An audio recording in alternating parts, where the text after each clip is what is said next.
love is such an essential ingredient in the mix of all these things. And we don't have to choose social needs or academic performance. We don't have to choose between those. And maybe the thing that helps us hold all that together is love. Welcome to Oxygen for Educators, part of the Ripple Maker Project. I'm one of your hosts, Michelle Kinder, and you'll meet Chris Kent Phelps in just a bit. It's our hope to bring you thought-provoking, unscripted conversations full of actionable ideas to fuel your important work in the world. Thanks for tuning in. This space is for you. Hi, Chris. Hi, Michelle. How are you today? I'm good. How are you today? I am great. Ready to talk about Brent. Same here. His mixture of humility and giant brain were very engaging to me. And giant heart. And giant heart, yeah. All three of those together. Lovely. Totally. Just Give lovely. people some biographic data points that I would Brent love in to. context. Well, and I don't think we typically talk about degrees and such, but his is interesting to me because he has three. He has a bachelor's in religion and philosophy, a master of divinity and theology, and then thirdly, a doctor of ministry from Princeton Theological Seminary. So he's a very credentialed human. I was thinking slacker. Right? So obviously he entered ministry, and I think somewhere in y'all's discussion he touched on he was already in a pulpit by age 23, which is hard to get your brain around. It's really hard to imagine. But what's relevant to this podcast is that in 2016, he started working with several foundations in Fort Worth who were focused on achieving the goal that all children have access to high quality public education. And that translated into, he later founded the Fort Worth Education Partnership in 2019. So he is funding programs and work that focuses on meeting that goal of all children having access to high quality public education, which is a lovely, noble effort. He was named Fort Worth Inc.'s The 400, which is Fort Worth's most influential people, very recently. And that stuck out to me in his bio because when I heard him speak at a luncheon, which is what prompted us to invite him on the podcast, several other funders who were sitting at his table mentioned that they looked to him for advice on where they put their money, which I just thought was interesting from a place of influence. And it made me happy that someone with that humility and brain and heart has that level of influence. So good. And our hope in bringing him to the podcast is also for educators to know that there's this whole ecosystem that they may be aware of or they may not be aware of, seeking to support their efforts and their work and great outcomes for kids. So hopefully they'll get a taste of that in getting to know Brent. Let's listen. Hi, Brent. Hi. Good to see you. How are you? It's so good to see you. Yeah. I'm thrilled you're here today, and I would love to just start by asking you to tell listeners a little bit about your story and specifically how you got into the space of supporting, is it 170,000 public school students in Fort Worth? That's right. Yeah, and across the whole city. That's amazing. Yes, start where you wish and walk us through it. Okay, yeah. Well, I was a minister my whole adult life until the last 9 years when I've been doing this work. But when I was, just out of college, starting seminary, I became pastor of a little tiny country church outside of Waco when I was 23, and did that in various churches, in various cities along the way until 2016, when I I was the pastor here in Fort Worth at Broadway Baptist Church for 7 years. And then in 2016, I was going through some personal transitions, went through a divorce, and left Broadway and started working for Alice Walton of the Walmart Waltons, who was living in Fort Worth, and started working for her to help her with some of her philanthropy that was local in Fort Worth. And that has kind of grown into, we can talk more about it, but that's sort of grown into what I'm doing now. And tell us about what you're doing now. Yeah, I started working for Alice, and I think neither of us really knew exactly what I was going to do, but we had this idea that I would help her with all of the things she wanted to do locally in philanthropy. But right about the same time, she was just starting to have conversations with Pete Guerin at the Sid Richardson Foundation in Fort Worth, and also another guy who had his own family foundation named John Kleinheitz. And they wanted to try to collaborate on education things and projects in Fort Worth. And so that was literally my first day. It was April 1st, 2016, that I was on the payroll with Alice, was the first meeting that those three had to talk about what they wanted to do together. And so I was there. And so what I ended up doing became really a collaboration between those three. And I began to kind of work for all three of them, doing the projects that they were doing together. And then after a few years of that, we decided to create an organization called Fort Worth Education Partnership. And so now I'm the leader of the Fort Worth Education Partnership, but it's really the same kind of work that I started doing in 2016. I love it. And I am imagining that many educators, they've got their head down, they're doing their work, they're focusing on their school or their classroom, and maybe aren't as aware of the philanthropic efforts that are happening on their behalf. Yeah. So we thought it would be super interesting for them to get a peek into what stakeholders are doing so that they can do their work. Maybe talk a little bit about what is it like to be a stakeholder who's acting on behalf of educators and students, but not necessarily in the school building. Yeah, I'm not an educator. I don't pretend to be, but head down. You said head down, and that really is a phrase that we used when I first started this. One of the first things we did was, there were some schools in Fort Worth that we thought seemed to be doing a great job serving kids. And we started bringing community people, community leaders, elected officials, people like that, to go do school tours of some of those schools. And that was exactly what we realized, that these schools they just had their head down, doing the work that teachers and principals do every day. Yeah. They're not out and about, going out to lunch and, all these meeting with folks outside the school. They're just doing their work. But nobody really knew in Fort Worth what they were doing. Nobody knew the great work that was happening in those places. And so my first couple of years, I probably did 50 or more, just school tours where we just brought folks together and visited these schools, because we realized that we needed to help, get the word out in the community about what was going on at some of those schools. So yeah, when you said head down, that is exactly what we said. We said these people are just here working with their head down, but people don't know, what's happening.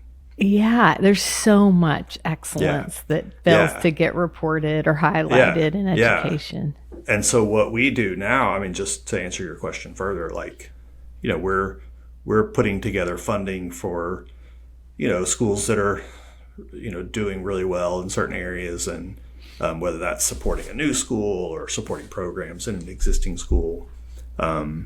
We're doing a lot of parent work where we're supporting parents to sort of better equip them to be effective parents when it comes to academics. Mm-hmm.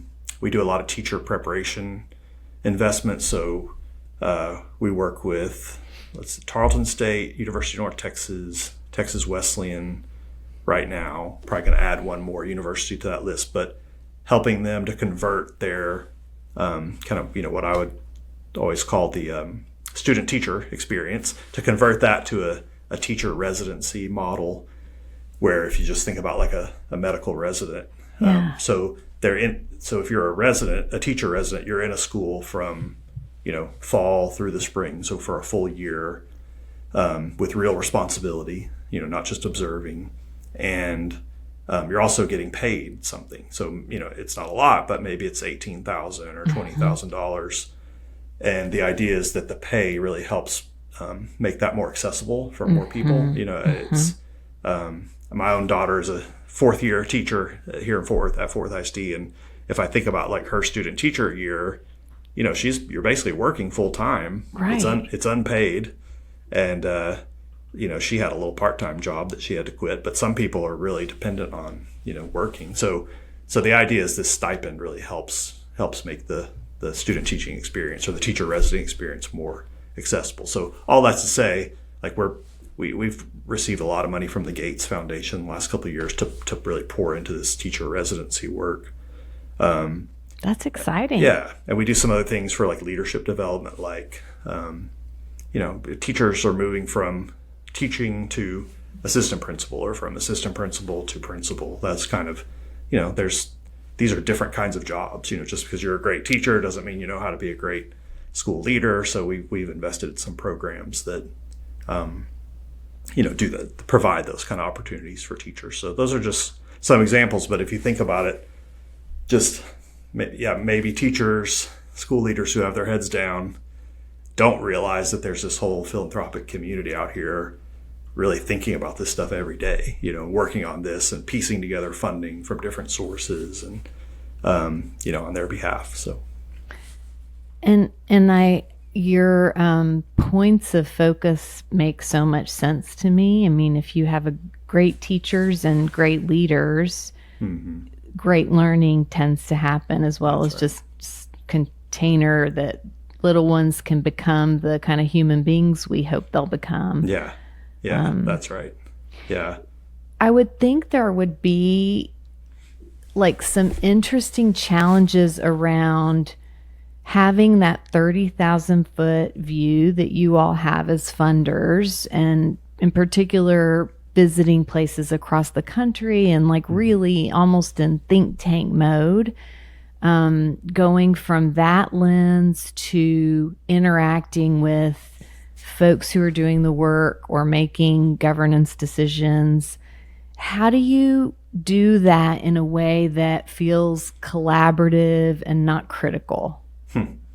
Yeah, that's like the way you're asking that. Yeah, I think this is a weakness that we often have in the philanthropic community. Exactly what you just said. When we first started doing this, it was 3 big funders plus other kind of influential folks in the community. That was sort of our group, and we were trying to figure out what we should be doing and had good ideas and trying to, saying, approaching school systems and leaders and saying, how about this, how about this program? We want to do this, we'll pay for it, and they say, oh, sure, but what we found was that doesn't always work very well, and we also weren't connected to the parents and the families that we were really ultimately wanting to serve here, and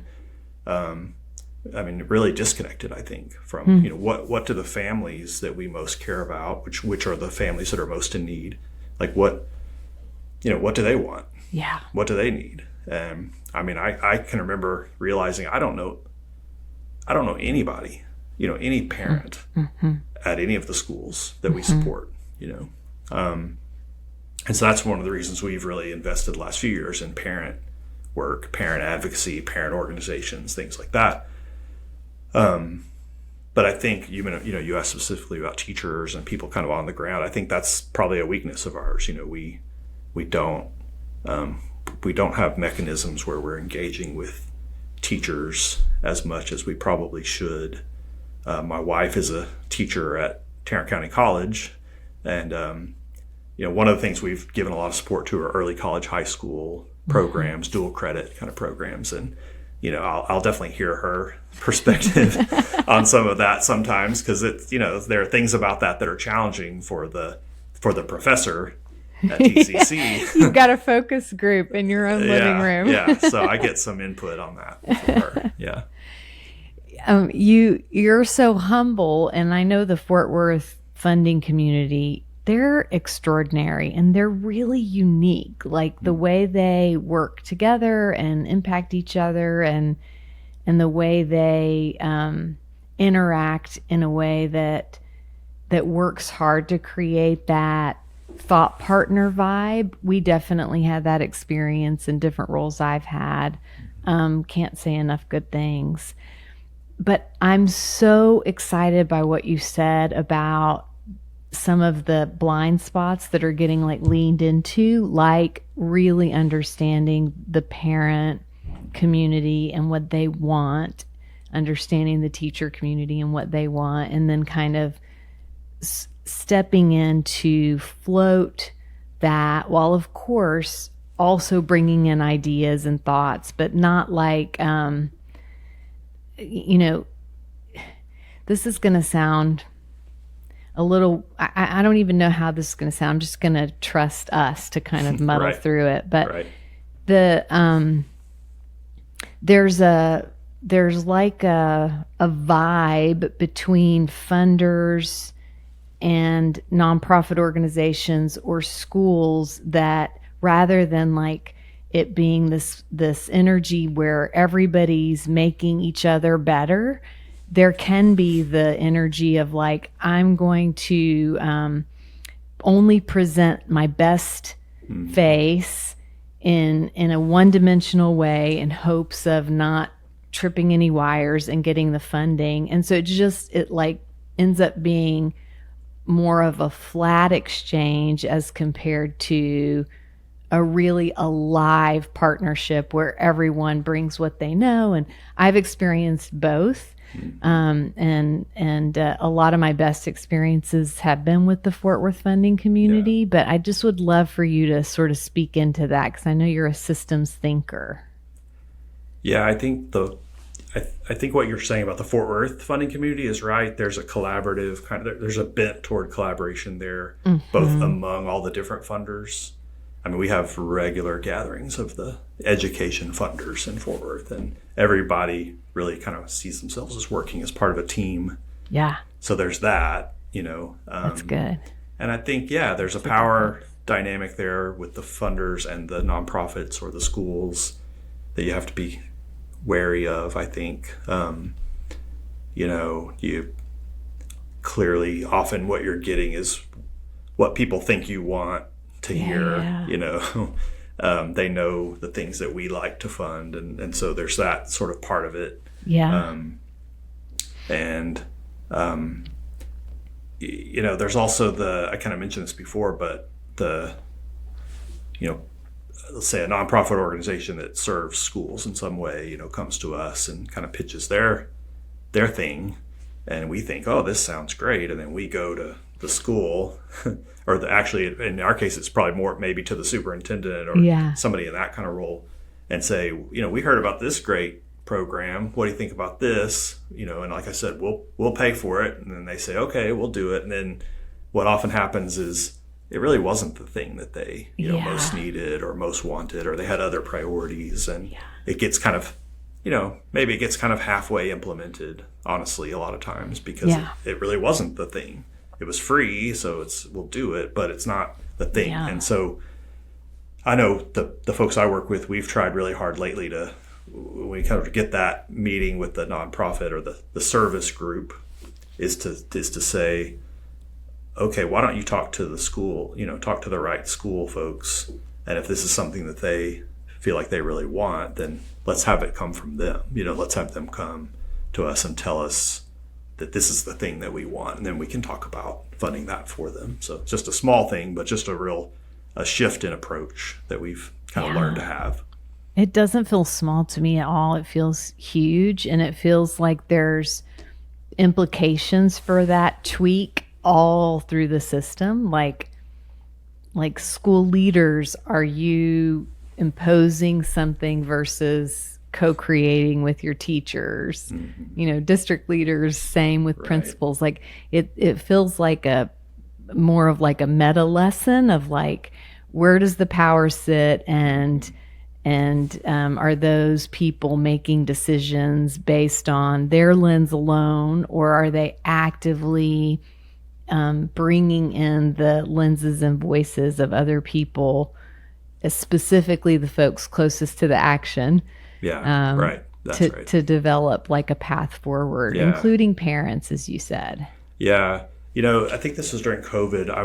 I got to kind of observe over Zoom it was a group of nonprofit leaders, all people of color, and it was a kind of a fellowship program. And it's actually kind of a funny story that I got included in that. But I didn't know it was for people of color until that first Zoom and all the faces and all the squares. And I kind of, after a while, realized, wait a second, there's something different here about me. But white people need to have that experience more often. That's a good thing. It was such a great experience to be a part of that in so many ways. But what this is an example is they had a deal where they had to they broke them up into groups and had to come up with like a scenario with funders that was kind of a worst case scenario, and they had to and so there was a group that did that, and basically what it was they said, we're a group of funders. They came to a community meeting. They said, we're a group of funders. We want to start this school in your community. And we have a letter of support from the mayor that says, we want to do this. Will you agree? Mm-hmm. And I at the time I said, ooh, that hurt, because that was so much our way of operating. Yeah. Here's the idea. We want to do this for you. And we have support from the governor or the mayor or whoever this important person is that says they want us to do this. How about it? Yeah. Yeah. I was like, that really hurt, because that was it felt so familiar. Yeah. And I've never forgotten that. And that was their worst case scenario.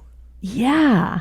I love that you were there, and I love that it hurt and that it has since like shifted your way of working in the philanthropic space. Like, that feels so hopeful to me. Yeah. Yeah. How do you like talking to someone that's like, I love that hurt you? It takes a little hurt to get some progress. For sure. Yeah. No, I feel like the times my eyes have been open the most is the times when it's been pointed out to me that I stepped in it, that I like had a really limited scope. And many times it's as a white woman in a certain demographic. And, like those are the kindest learning lessons, even though they're hard. Yeah. Yeah, for sure. So what was their best case scenario? Do you recall? No, I don't even remember that. you were too stung by the worst. Yeah. I just internalized the worst. Yeah. That's the thing. I mean, all the years of preaching, the things I remember are the occasional, negative comments. Yes. Yeah. Have you heard that that phrase that our brains are like Velcro for bad stuff and Teflon or nonstick Teflon for good stuff? That's great. I think I have. That's great. Yeah. Yeah. Very true. Because of how we evolved. Because like back in the way back times, if you got danger wrong, you were dead. So like we don't want to get danger wrong. So we like hold on to bad stuff as if it's, the most important, which is not the greatest scenario for present day. But yeah. I still remember when I was, my early 20s and had just started preaching, and I had no idea what I was doing. I was just trying to figure it out on my own. And there was you were 23. Yeah. My daughter's 23. I cannot fathom that level of pressure on her. Yeah. Yeah. There was an older lady, that had gone to that church forever. And one time on her way out, shaking hands, she said, "Well, you're really getting better."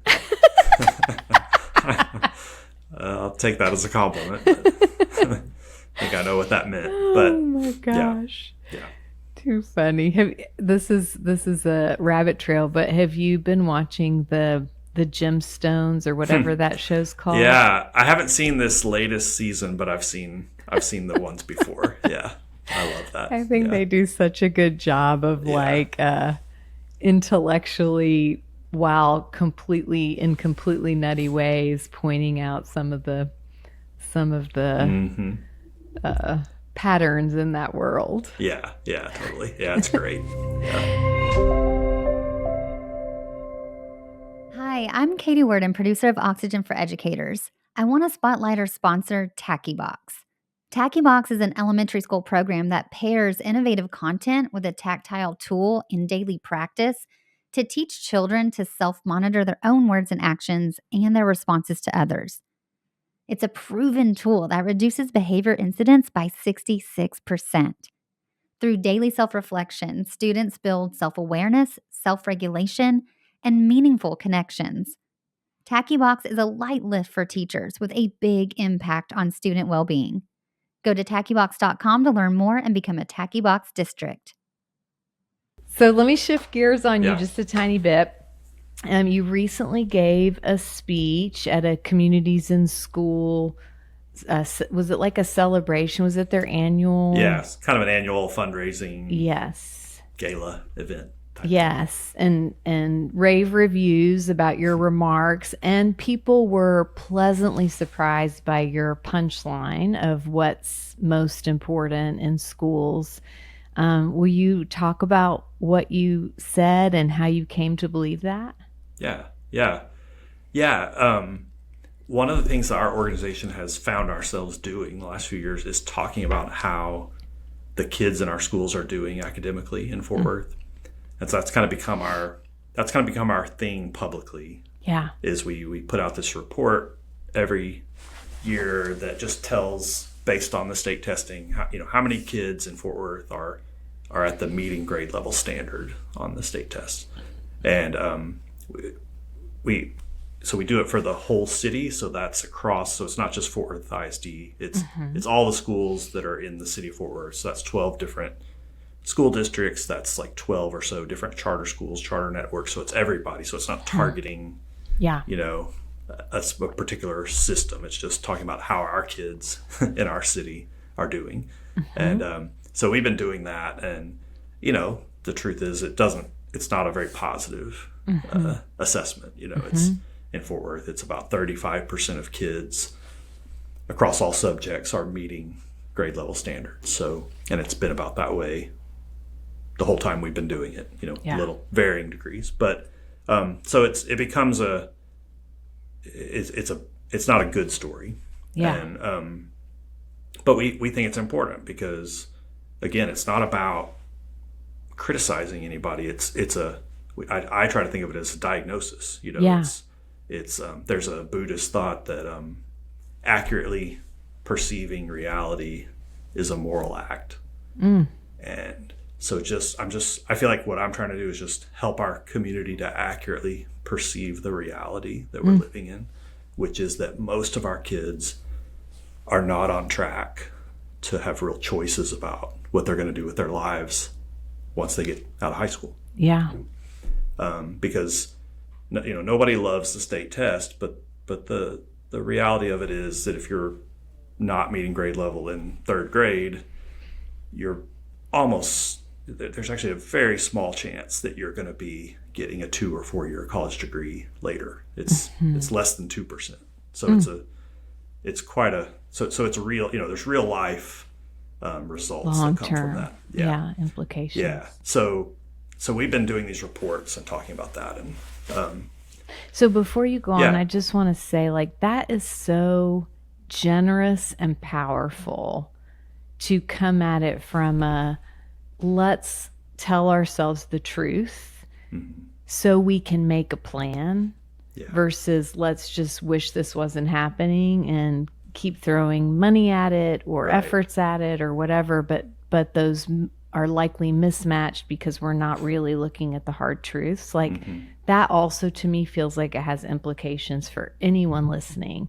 It's true in your classroom, it's true in your school, anywhere. That notion of if you don't have the diagnosis right, the chances that your efforts to address it are going to be a mismatch is high.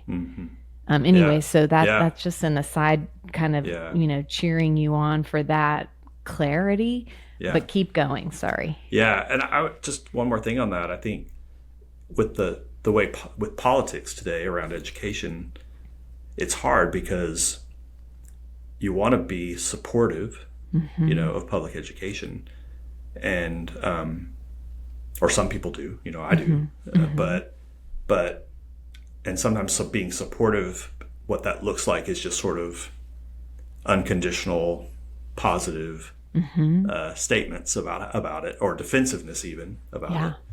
And so what I think we're trying to do is talk about it honestly, but not in that sort of tearing down attack mode that some people feel and are doing, but also not in the sort of blind, just just put more money into it, everything's great mode, but let's talk about how it really is. And sometimes people don't like that message that we're trying to give because it feels critical, but we're really trying hard not to have it presented or taken that way. Yeah. So we talk about that a lot. And so when I was asked to speak to the Communities in Schools banquet, which is Communities in Schools is, they basically are putting social worker type folks in schools to be added presence, an added presence in schools, to supplement the school counselors, which we all know are woefully, understaffed for what they're asked to do. So they do kind of case management with kids in the schools. They help, they do things like maybe they're helping a kid, wash clothes, or, there's food issues or counseling things that they need. So I was trying to figure out when I was going to speak at this thing, how to talk about the social needs that kids have, but also not turn loose of the importance of the academic performance piece, because we think that's crucial for their lives. So I didn't want to just say, well, the kids aren't doing very well academically, but how can we expect them to do well academically if they're poor, if they're traumatized, if they if they don't have enough food. So because I believe we have to, these are the kids we have in our schools. We've got to figure out a way to help them do well academically. We can't just say they've got a lot of challenges, and so we just can't worry about the academics. Right. So I wanted to kind of hold that tension somehow, is what I was trying to figure out in talking in that speech. That the need to see kids for their potential, expect them to achieve on par with folks who maybe got an easier shake. That's right.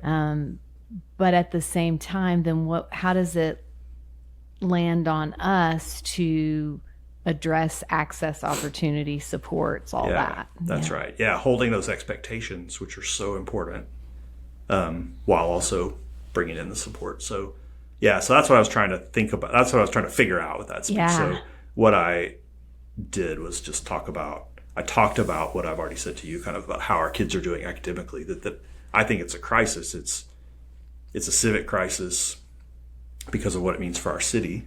Yeah. If most of our kids are not being prepared to go on to opportunities after high school. And it's also a moral crisis because of what it means for those kids. Right.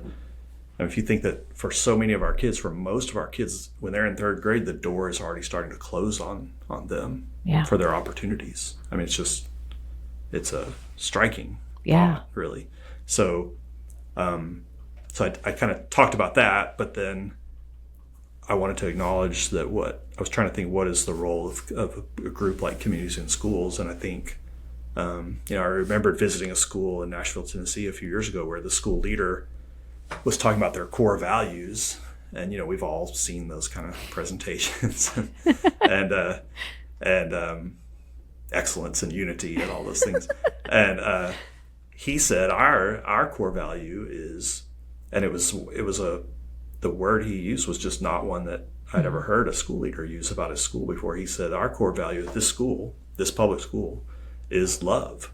And it was just so moving to hear this man talk about this to this group of funders and community leaders had come from Fort Worth to visit his school.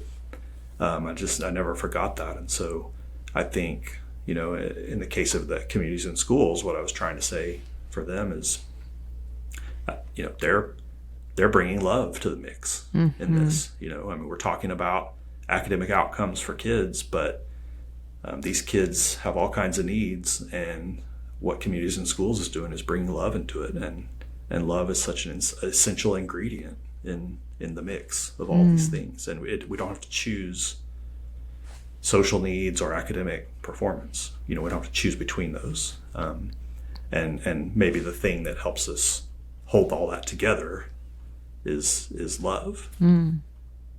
Yeah.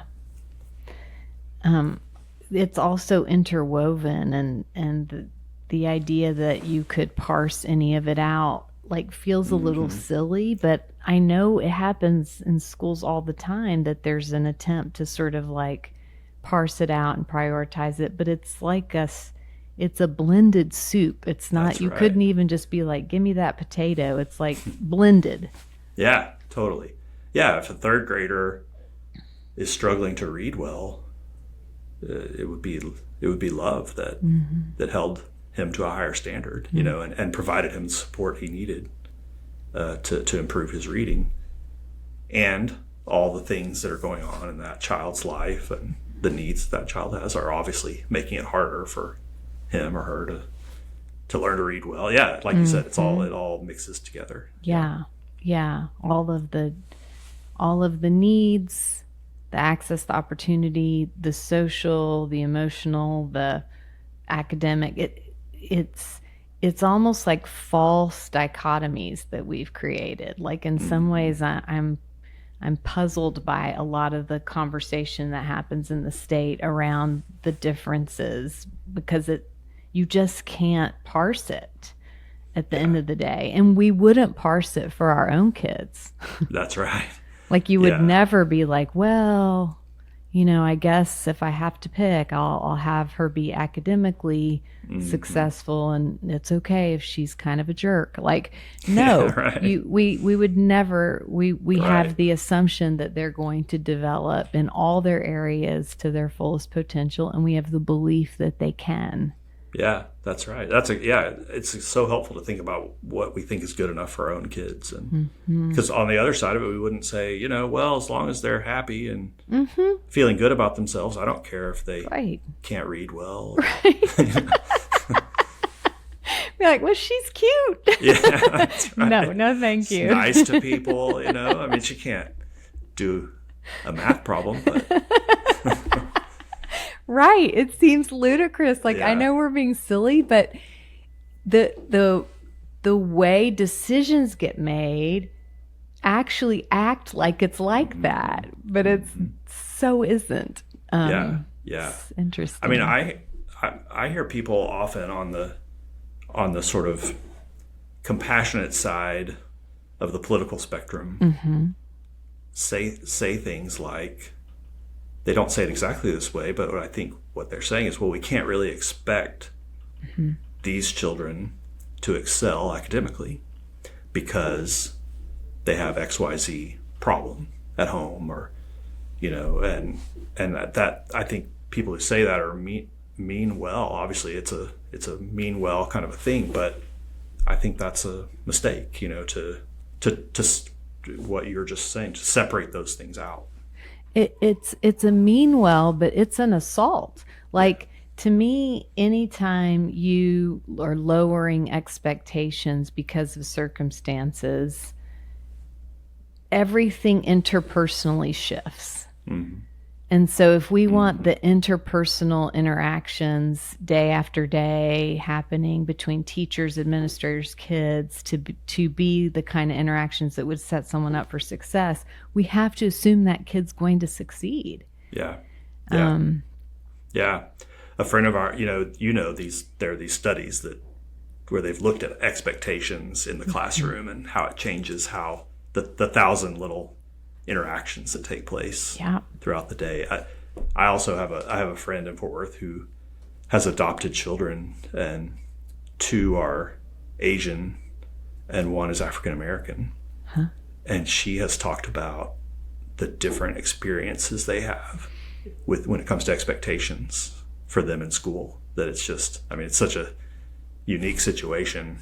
She's white, and then she has these 2 different race children, She's just getting to see Yeah. the bias and Yeah. that's baked into the system Yeah. every day with how Yeah. her kids are treated. Right. That's fascinating. And the thing I've heard her say the most about it is the expectation is different. Yeah.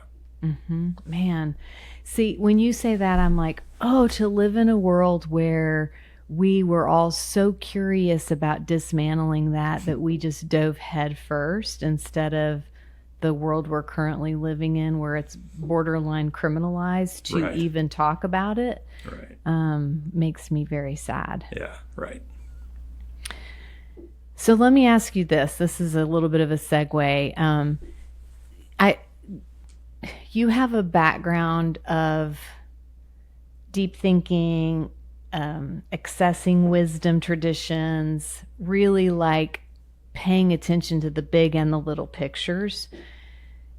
How are you metabolizing the current state of affairs and in general, but then also in particular of how it's impacting education?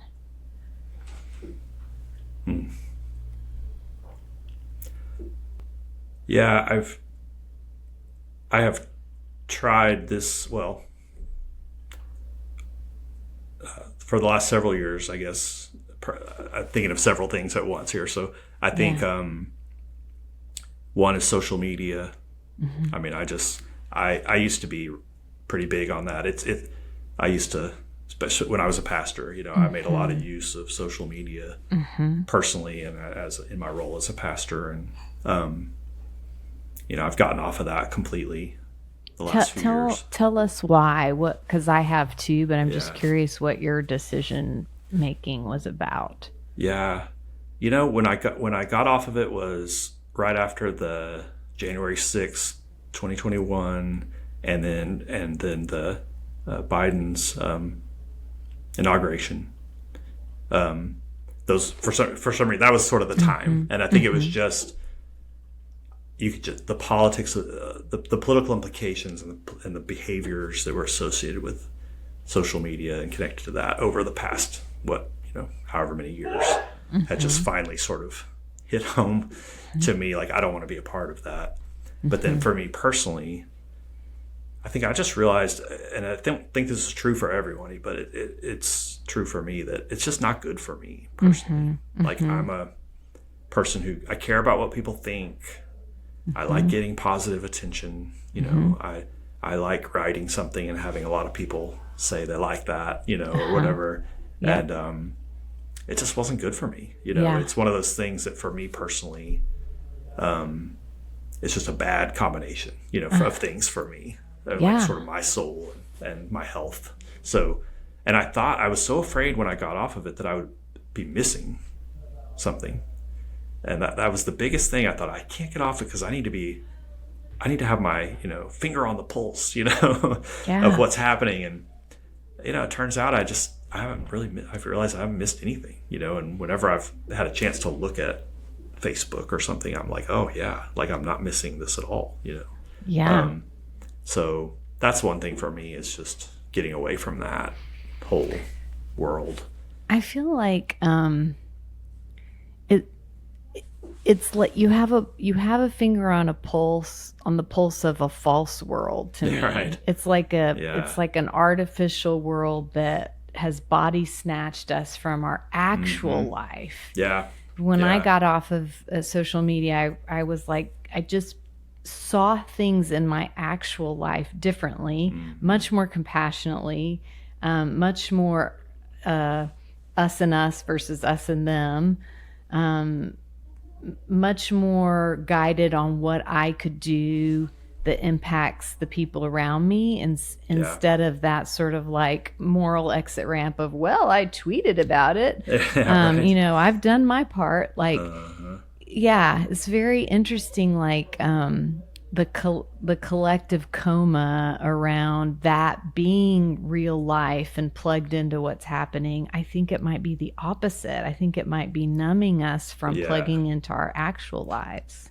Yeah, that is so true. I think numbing is such a big part of it, I think. And my wife and I talk about this all the time, that our kids and friends get tired of us talking about it probably, but like it's yeah, we think about for our young, we have kids from 19 up into their 20s, and Yeah. for them, we see what it's like in their world, but then we also see it with our parents. We've been talking about this lately, that our parents are so I don't want to say it. I want to say addicted. I don't want to say addicted, but our parents are so connected to the phones and the social media stuff, too. I think it's not just teenagers. Teenagers are clearly harmed by it, but Yeah. also adults and older adults. Yes. Too. So, numbing, that's a role. It can play a role like that for me in my life, I realize, is a numbing. One, I like the charge of the positive feedback. Yeah. But then the other part of it, kind of opposite, that I hadn't really thought about till you said that numbing word, but like it does that too. Yeah. If I'm tired or don't want to work or, do something else, like just scroll on something. And Totally. yeah. I don't know if you follow Martha Beck, but she's a beacon to me. I get so much from her, and she talks about how an algorithm is designed to incite manic or panic. And the deeper we go into it, the more it just sort of pushes for that. And I'm like, yeah, that's the vibe of our country and world right now, is everybody's driven by manic or panic. Yeah. That was, I think, how I got started. Why I even brought up social media. I was thinking about the current political scene. And, friends and family members of mine and my wife we see dealing with that sort of panic about what's happening, and not to, I'm sensitive to the whole thing of just, I'm just going to remove myself from it and pretend it, not to pretend it isn't there, but just not wanting to live in that panic every day. Right. I personally, I'm trying not to live in all that just every day, like just obsessed with what the current event is out of Washington or whatever of the day that I'm going to be worked up about. I don't want to do that every day. I feel like that is a brilliant way for a few people to control the outcome of our future, is if the rest of us are paralyzed by panic or manic. So to me, the bar I try to set for myself is, I want to be informed in a way that I can do my work in the world. And if there's an influx of information that paralyzes me, then that is not useful to anyone. Then I'm just sitting in my own house in the fetal position. What's the point of that? Like, how do we stay plugged in enough to be morally and civically responsible, but not give into these forces that are literally designed to spin us out? Yeah, I feel like we're having like 7 podcasts in one, but hopefully there's enough nerds out there that they're like, I see you. Okay, so social media was one, but you said you had a few things kind of swirling in your head at the same time. Yeah. What were the other ones? I think when it comes to education, I don't really have the answer here, but it's a difficult environment to work in education right now. Yeah. Some of the reasons is what we've already talked about, but you got people on the right that seem really negative and critical about public education, and talk about choice. So that choice is a good term, good thing. But then you have people on the left that feel kind of, because of that, feel defensive and kind of hole up and don't want feel like choice is threatening, and so when you're trying to work in education, you can easily get caught up in one of those sort of vortexes, or you can get assigned to one of those categories, and people really want to assign you to a category. It makes them feel better about it. And so I think just trying to work in it and not let that happen is difficult. A lot of tripwires. Yeah, because I think parents' agency and being able to make choices for their kids is a good thing. I think there are parents who live in certain neighborhoods where they need to have some choices, some more choices. And some of us who live in other neighborhoods can say we don't care about that because the school we are zoned to is good. We're happy with it. So it's easy for us to kind of be complacent about that.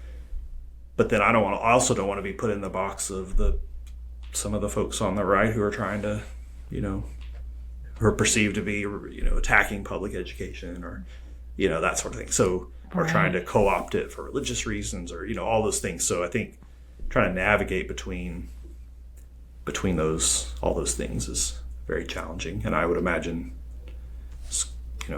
we know superintendents feel that way, charter school leaders feel that way, principals, teachers, I'm sure they're all caught up in that in so many ways.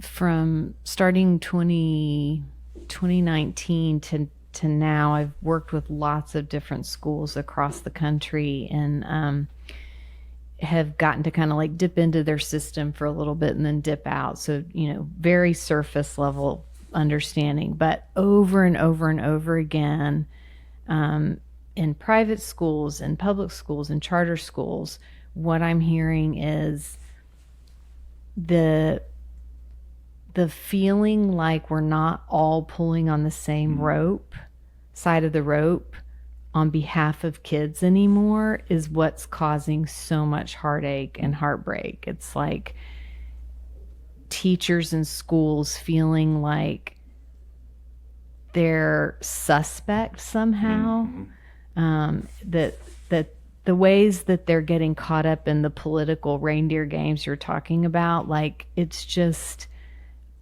the amount of demoralization I've witnessed is just off the charts. And it's not about the hard work. It's not about the challenges. It's about feeling like the people that used to pull on the same side of the rope and trusted that you were doing the same with the best intentions and the most integrity are now questioning that and or actively undermining you. That's the part that had people feeling so sad and so hurt. So there's like a ripple effect of that political quagmire that is intense, and it's hurting educators and it's hurting kids. Mm-hmm. Yeah, my cousin is a school principal, and just the things that she deals with, where that sort of trust level seems to have eroded so much with other adults and politicians, and the schools and the school leaders, and it just makes it so painful sometimes. It's the education politics are really tough. I think, in all kinds of ways, not just this group wants to ban books in the library or something. There's that, but there's more than that. It's more than that. Yeah, so layered. And which makes me even more in awe of the extraordinary educators that are out there, head down, like we started the podcast, head down, doing their work on behalf of kids and communities, just even in the face of incredibly challenging dynamics right now. Yeah, that's right. When we said we were going to get to visit, was there anything you wanted to make sure that we talked about that we haven't covered yet? I don't think so. No. Maybe we'll close then with whatever message you have for educators, given your lens on things and the complicated state of the world and the country and the education ethos. Like what is your hope for them? What is your message for them? Yeah, I think I love that they are doing what we said at the beginning, which is head down, doing the work. And I think anytime in this political environment, which is so hard, that we can keep the focus on the kids, which is what, if their head is down, that's what they're doing. Yeah. then that's the answer, is keeping the focus on what's best for the kids.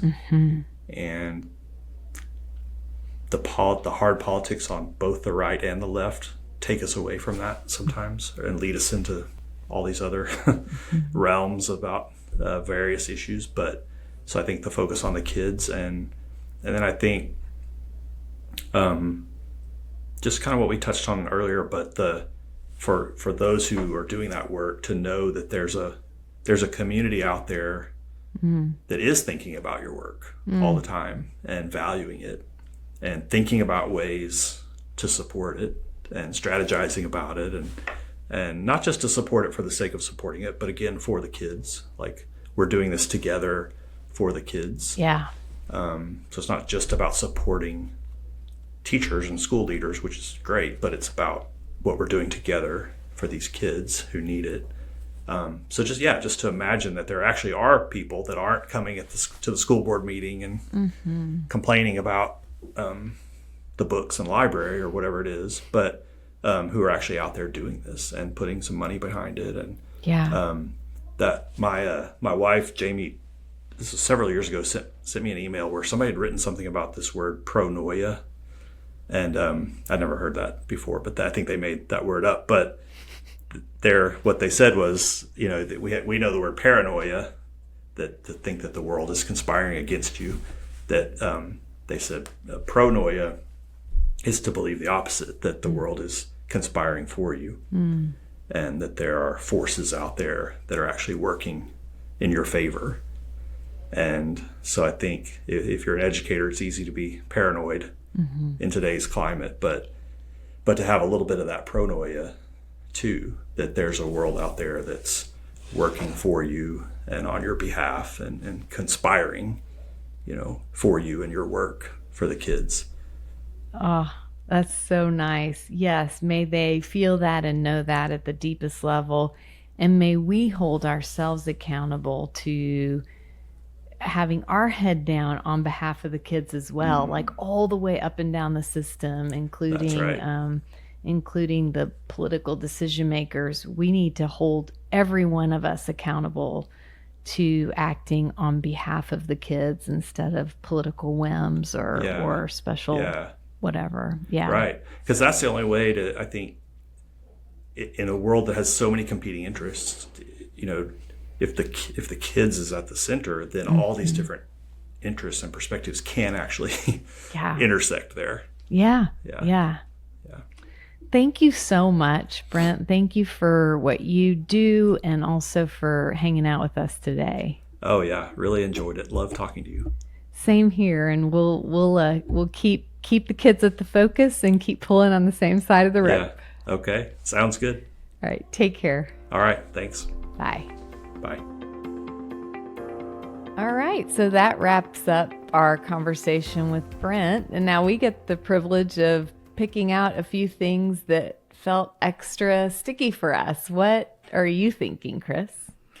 I had never heard the word pronoia and that whole concept. I love that. I could tell by your face that you were familiar with the term, but I was not. So I went into went on a whole wild goose chase, studying, researching after I listened to you guys talk about that. But I just hope that gave educators a lift to think about it from that standpoint, that there's a whole world conspiring for you instead of against you. I feel like they need that right now. The second he opened his mouth, I was like, oh my God, Chris is going to love this. When you went on your research trek, did anything jump out at you as especially helpful around that concept?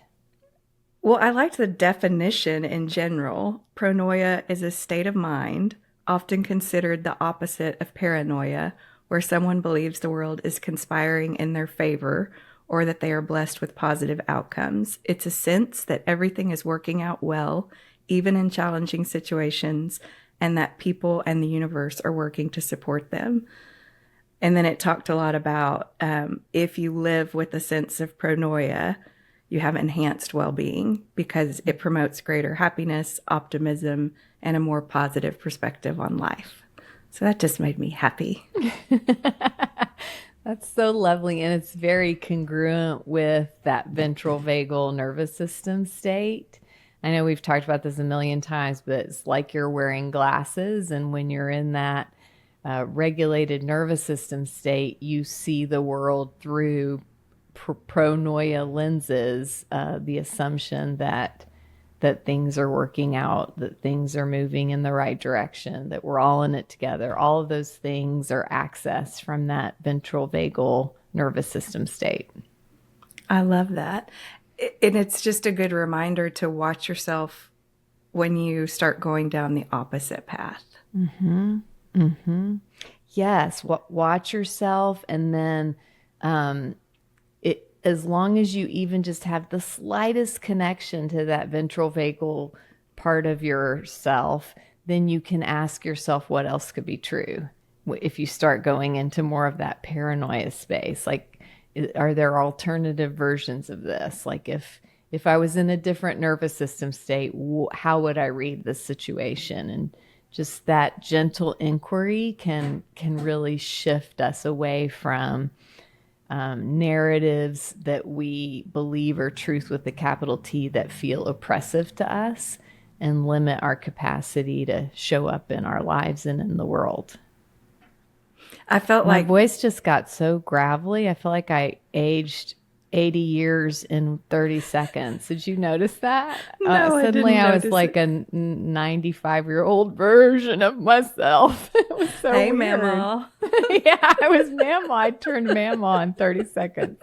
Okay, sorry, go on. That's okay. I was just going to say one last comment on that. I felt like when he ended with that concept, I really had a big grin on my face because that was the intention of having him come on to the podcast, is to let educators know, as you said in the opening, that there are people out there that are working for them. He's like a living, breathing example of pronoia. So I liked that. Mm-hmm. And his commitment to acting on behalf of kids and therefore acting on behalf of educators, combined with that humility of anything we do is better, the more voices we have at the table, the more perspectives that are informing us.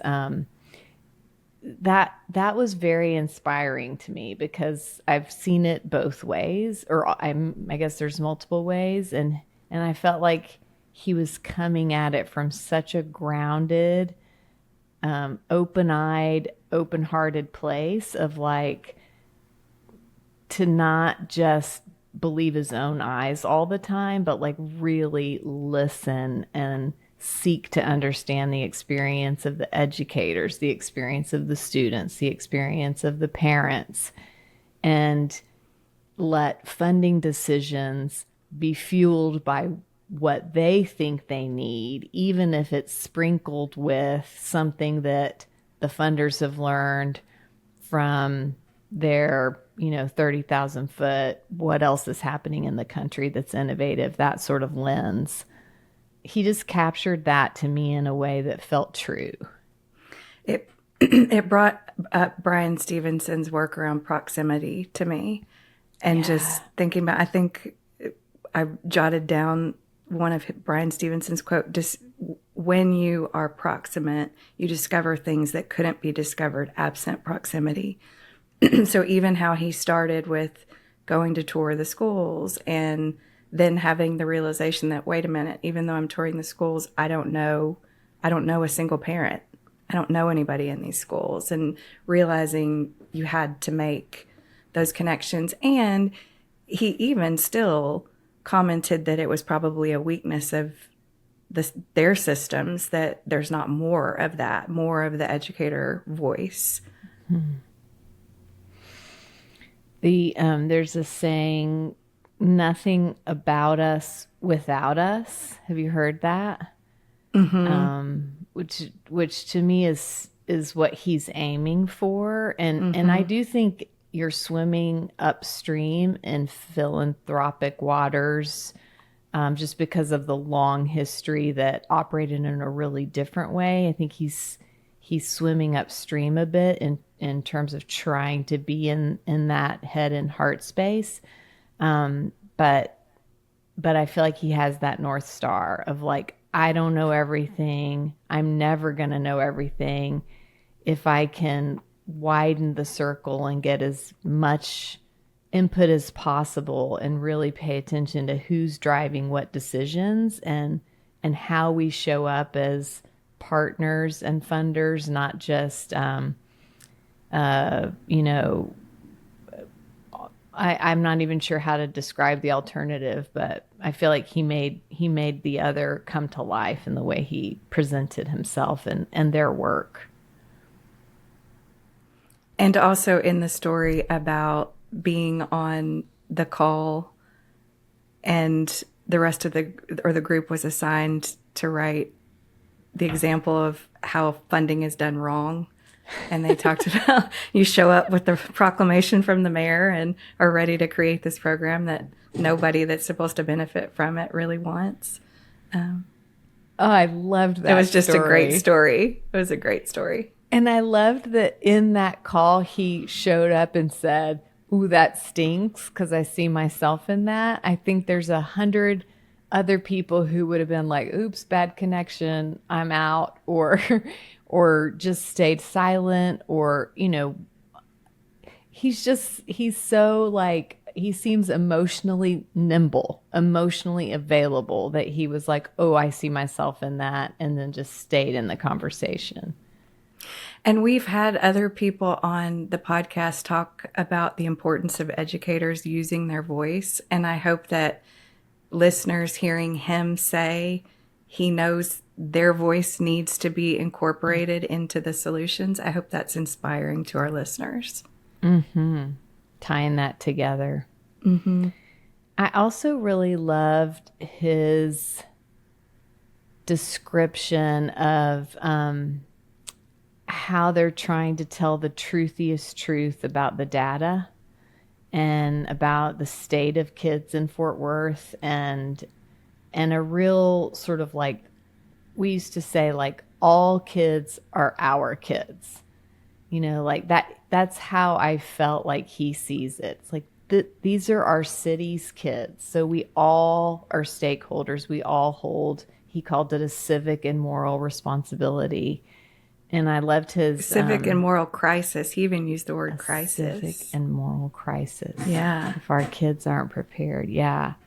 And he shared that Buddhist principle, accurately perceiving reality is a moral act. Oof. I love that. He talked about that in his speech at Communities in Schools, where I heard him speak a few months ago. And that was part of what was just the way he wove all that together. It was so contemplative. Mm-hmm, mm-hmm. I think the first time I heard someone speak about the power of an accurate diagnosis, quote unquote diagnosis, I think it was Father Greg Boyle, who, by the way, if y'all leave this podcast and you read Brian Stevenson, Father Greg Boyle, and I don't know if we've mentioned anyone else, but like, you'll be instantly a better human just reading those two people's work. But I heard him talk about how often we get the diagnosis wrong of whatever social issue or education issue we're trying to solve for. And then we pour all this money, all these efforts into it. But because we never got the diagnosis right, we don't move the needle. And I think that links to what Brent was saying. It's like, let's really be truthful with ourselves and each other about where things stand so that we can then have the correct interventions. Does he address why we get it wrong so often? I don't remember him saying that. What do you think? Just curious. Do you have a thought about why we get it wrong so often? Fear to say the hard things out loud. Mm-hmm. Probably. That's my initial reaction without thinking about it a lot. Yeah. No, I can totally see that. What about you? I think part of it's what Brent talked about, is that we diagnose with 3 voices who all have similar life experiences and are, coming at the issue from similar perspectives, and we think we have truth with a capital T. And the second you start talking to more people who see it differently, then the prism shifts and you're much more apt to get an accurate diagnosis. The other reason I think we might not always get an accurate diagnosis is also connected to some of what Brent talked about, and that's just like the power dynamics, the way they currently stand between funders and fundees. There's a veneer to the interaction that makes it hard for people to have like the kinds of conversations that really unearth innovative solutions, because the stakes are too high. If you step out of the expected zone, that you would then not get funded. And so I think, there are a lot of people who have insights and brilliant ideas out there that do not feel like they can speak into that clarity in a funding relationship because the stakes are too high to potentially lose the funding. And he kind of alluded to that. He did, yeah. Yeah. And that's what I think I've heard you say, and my limited experience with the Fort Worth funding community, it does seem different. Yeah, they're same, Dallas is so great too, but they just operate really differently. The Fort Worth funding community, they seem to be in conversation with each other about the meta issues in such a profound way that to me it feels like there's a greater chance at getting at that right diagnosis. Yeah. I thought a lot about how we can help to create mechanisms where educators' voices are being heard, especially in the beginning when y'all talked about, they just have their heads down in their work. They're doing the work. So they're not necessarily being pulled out and involved in the conversation. Made me think about one of our very first podcast interviews. I think it was Eric Chandler talking about that it made no sense for policymakers who've never stepped foot in a school building to be making those policies. Like, how do you connect? How do you create that mechanism where those voices are being heard?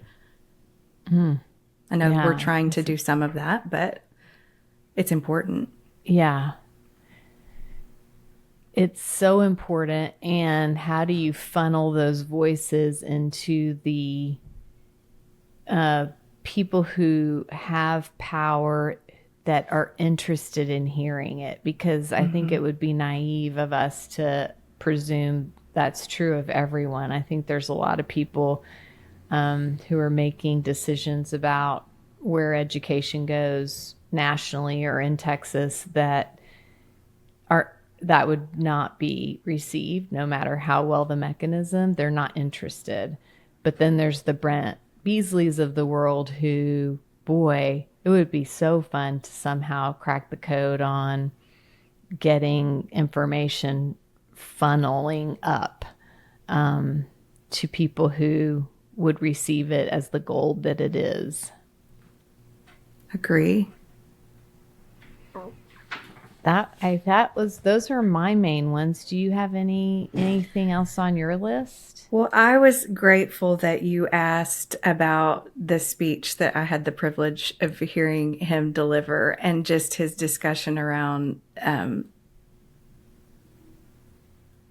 bringing love up in that conversation, to me, is courageous and bold. And it stood out, and it was very clear that everyone in the audience felt that way. And I think one of the interesting things about Brent is that he is so contemplative. Mm-hmm. So he weaves all those different concepts together in a way that you might not traditionally think about them. And it felt so spot on. And we saw the evidence of that in the last podcast, which was Miss Lopez talking about love first, teach second. You have to love the kids first to teach them. And that was the same message, but for a funder to stand in the front of a room full of business people and say that was powerful. And I dare to say most people in the audience would say the same thing this many months later. So I appreciated that y'all talked about that. Oh, I appreciated that you were there and that it spoke to you in the way that it did, and that we were able to make this connection and get to spend some time with Brent. And yeah, I think he's one of the ones that gives me hope that real change is possible. I jotted this quote down that he said in your interview: love is such an essential ingredient in the mix of all these things, and we don't have to choose social needs or academic performance. Maybe the thing that helps us hold all that together is love. Podcast over. It's lovely. I loved it. I loved the discussion on love. See what I did there? I see what you did there. Well, thank you, Chris, as always. And a huge thank you to Katie Warden, our producer, and to all of you who are listening. It means so much to us. And if you could please share an episode that you really like so that other people can be exposed to the podcast and hopefully subscribe, that really helps us. And we hope you have a great week. Thanks for joining us for this episode of Oxygen for Educators.